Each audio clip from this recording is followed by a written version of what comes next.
Hello. Hello.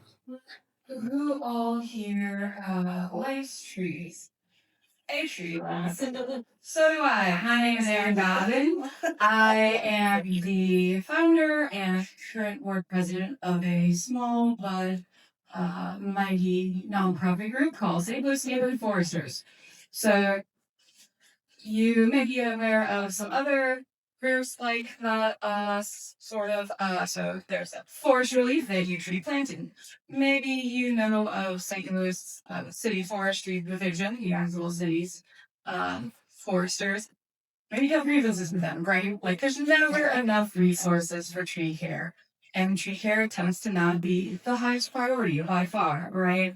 So we are a group of volunteers who is trying to find some way to make equitable urban forests available to the residents of every neighborhood. So, I'm going to cover a few things today, basically a super brief overview of why trees are important. Some of you probably know, right? They're great for sucking up that CO2, mitigating that climate change, right? They intercept stormwater runoff and reduce flooding. They can calm traffic, right? Slow those speeders down. They can increase social cohesion and interaction, reduce urban heat island effect habitats. They are great for, they possibly impact last ever DC-18 chronic conditions. So there's all sorts of reasons why we really need trees in our communities.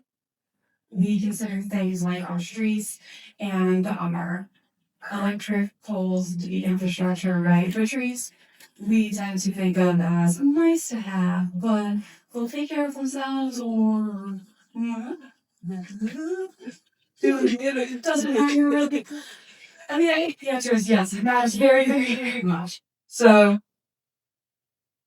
in the gap though, right, we have these current mega urban tree trends. You can see here this is a lovely young tree that was planted. I think this is entire northeast. This is in summer when it should be entirely green. If you can tell, it's about half brown because it's about that good. So young trees, right? They need care. There's nothing natural about our urban environment.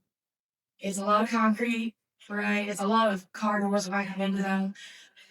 And so the current sort of approach to try to make sure that most trees get some care is to put a tag on it, right? Say, help, help me achieve my full potential. Water me during dry periods.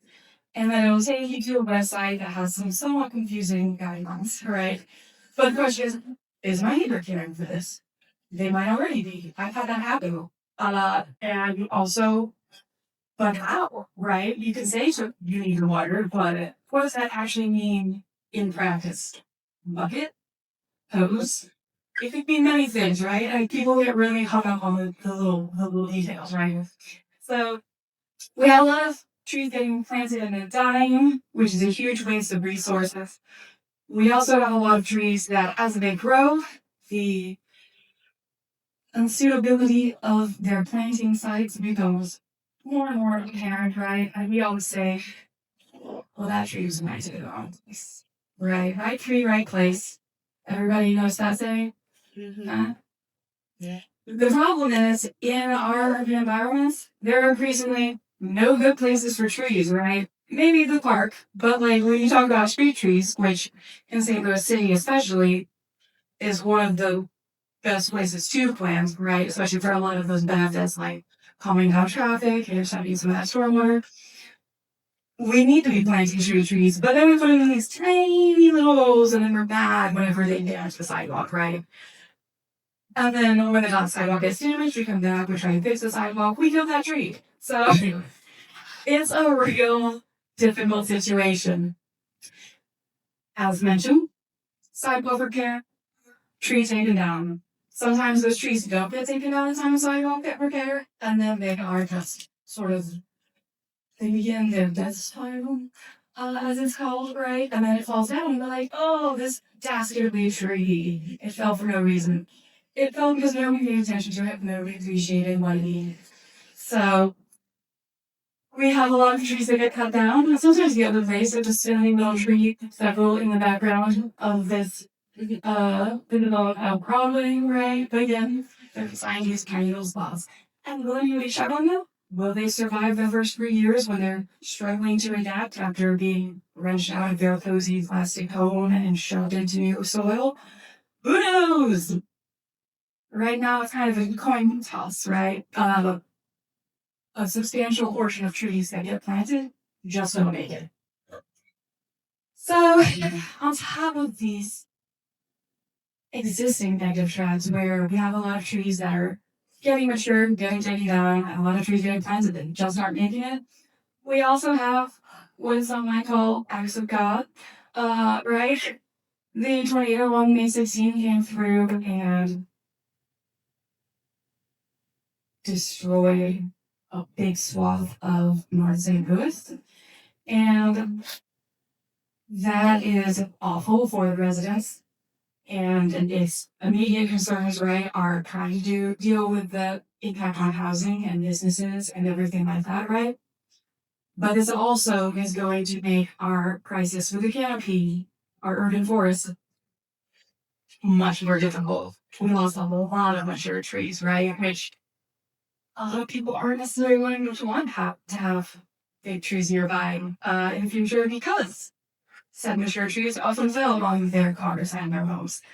And that's really rough, right? Like, have you tell somebody you need to have the next big tree near your house because you're going to appreciate it, you know, in the summer when it's hot and it's going to mitigate all these things when the reality is, right, like that catastrophic event is unlikely, right? Typically, it's been many decades since this area, since St. Louis proper has been hit by a tornado. But if it happens to you, it doesn't matter, right? That is a life-altering, horrible thing. So there's a big need to reverse the trend because even in places that, you know, are known for their canopy, we have a lot of those trees are on their way out, right? So even places like Shaw, right, that have big, beautiful trees, a lot of those are mature and they're going to come down in the next couple of decades. And if we don't figure out how to make our places ready for the trees we need, more and more of our trees are going to go from this on the left to this sort of sun-baked reality on the right. And you can say, oh, that's a policy issue, that's a funding issue. The reality is, though, a lot of people don't appreciate trees.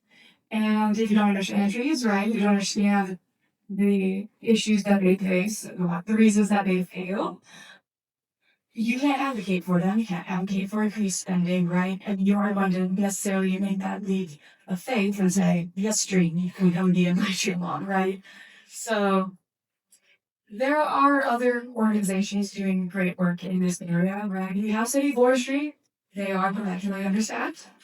They do the best they can. We have Forest Relief. They are a wonderful nonprofit that grows, distributes plants, thousands, tens of thousands of trees every year. At least 10,000 a year. They're always growing at 20,000 each plant. But all these trees get sent out, well, the vast majority of them, they aren't caring for directly, right? They are trusting that their community partners will care for them, but there isn't really great tracking of this, right?